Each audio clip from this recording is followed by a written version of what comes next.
Tuberous sclerosis complex. Definition.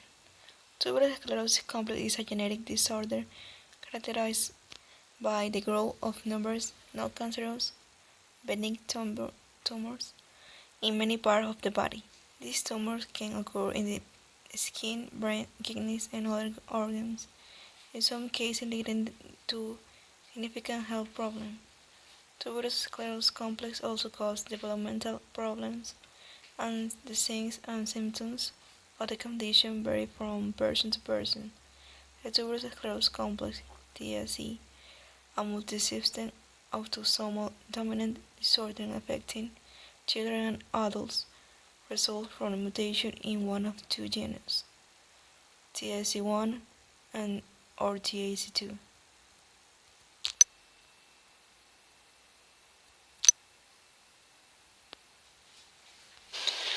Tuberous sclerosis is a very serious disease. Affects people. It's autosomal dominant. There are many lesions and many tumors all over the body. So let's get started. But what does the name even mean? Tuberous sclerosis. Tuberous is Latin. Tuber means swelling.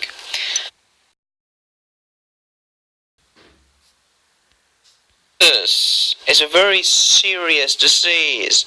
Affects people. It's autosomal dominant. There are many lesions and many tumors all over the body. So let's get started. But what does the name even mean? Tuberous sclerosis. Tuberous is Latin. Tuber means swelling. Sclerosis is from the Greek word scleros, which means rock, hard.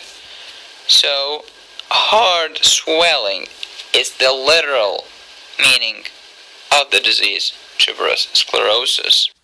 So, autosomal dominant. Let's say that daddy has tuberous sclerosis, mommy has not. Okay, since it's autosomal dominant, so 50% of the offspring will have the disease, will have tuberous sclerosis. This is called autosomal dominant. Also, it has variable expressivity. What does this mean? Variable expressivity means that not everybody is similar. So, let's say that person X has tuberous sclerosis, but it's so mild.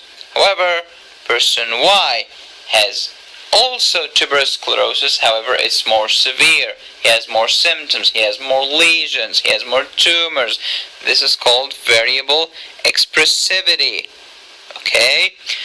Also, genetic characteristics of the disease is that it has incomplete penetrance.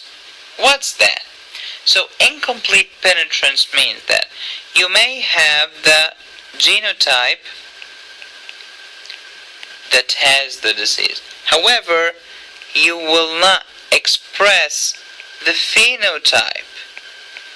This is called incomplete penetrance. So you may have a bad gene. However, it's not expressed. This is incomplete penetrance. So, this is tuberous sclerosis. Autosomal dominant with variable expressivity. Application in nursing. This kind of disease can be difficult to be treated. That's why nursing have a very important image in this situation, by setting all the aims of nursing out that are promoting health and preventing aggravation in the disease of the patient. I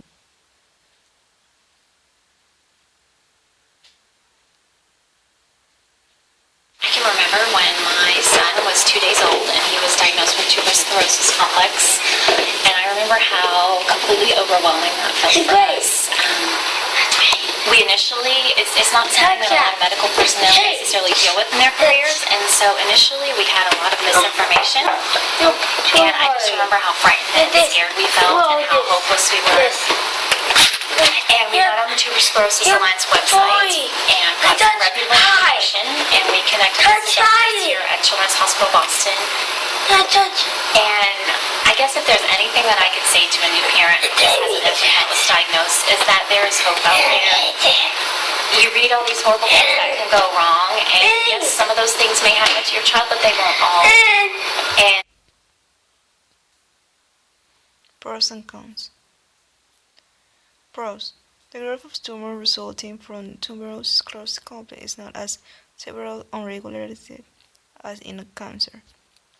Thanks to research finding and improved medical therapies, people with tuberous sclerosis complex are experiencing better health care than before, ever before. But more research is needed until we find a cure. Cons. Tuberous sclerosis complex often affects the brain, causing serious behavioral problems such as hyperactive and aggressive and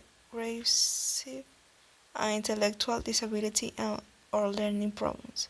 Some affects children have the characteristic feature of autism and developmental disorder that affects communication and social interaction. These tumors can cause serious life-threatening complications.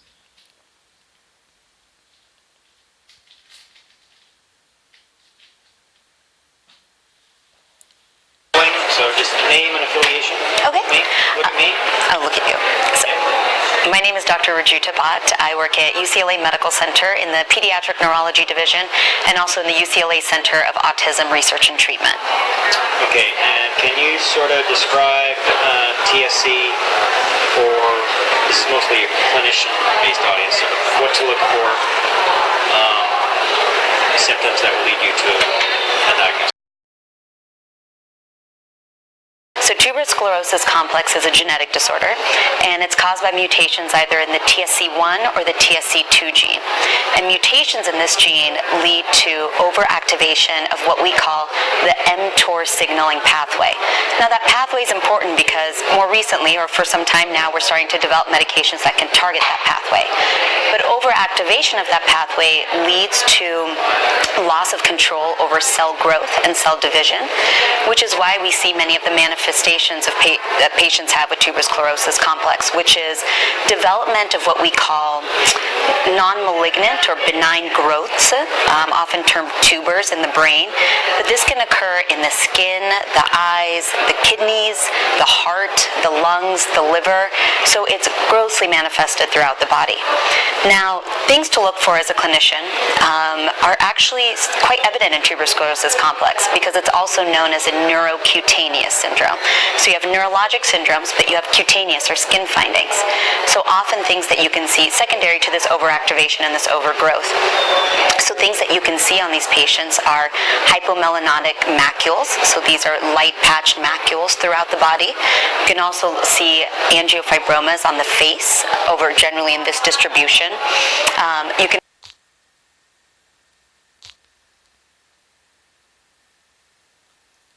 Issues supply in Ecuador. Tuberous sclerosis complex affect about 1 in 6,000 people. A series of medical record of patients with tuberous sclerosis was carried out between 2012 and 2016 at a pediatric hospital of Ecuador. 31 patients with defined diagnostic criteria were selected, and it was analyzed the historical records, etc. Results were 22.5% of per patient had a familiar history of TSC, 61.3% of patients were diagnosed before 2 years of age, and 74.1%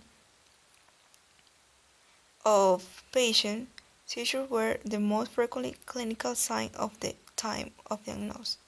Of this group, 39.1% had refractory epilepsy. In 21 cases, some type of cognitive impairment was found, and half of the patients showed behavioral disorder with the most frequent reports being autism spectrum disorder and anxiety. Multi-system disorders found were heart, renal, and ophthalmological and skin, respectively.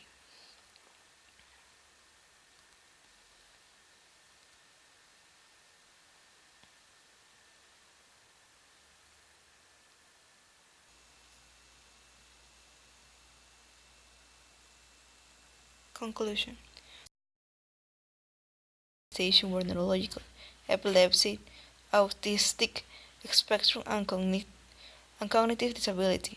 We believe that initial diagnosis should be timely made in order to prevent the comorbidities associated with this pathology.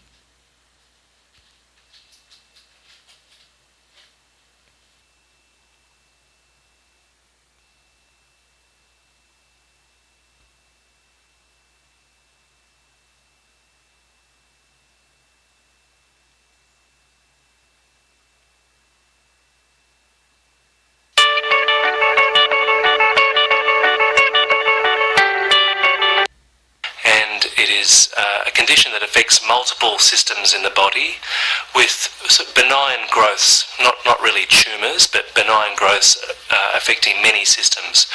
The most common system affected in the body is the brain, but it also affects the kidneys and the lungs and the skin and rarely other organs such as the liver and the eye and the heart.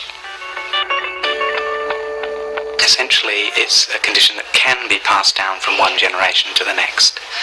So whenever we see an individual, the first step is to see what the presenting problem is, and then decide whether they fulfill the criteria to diagnose tuberous sclerosis.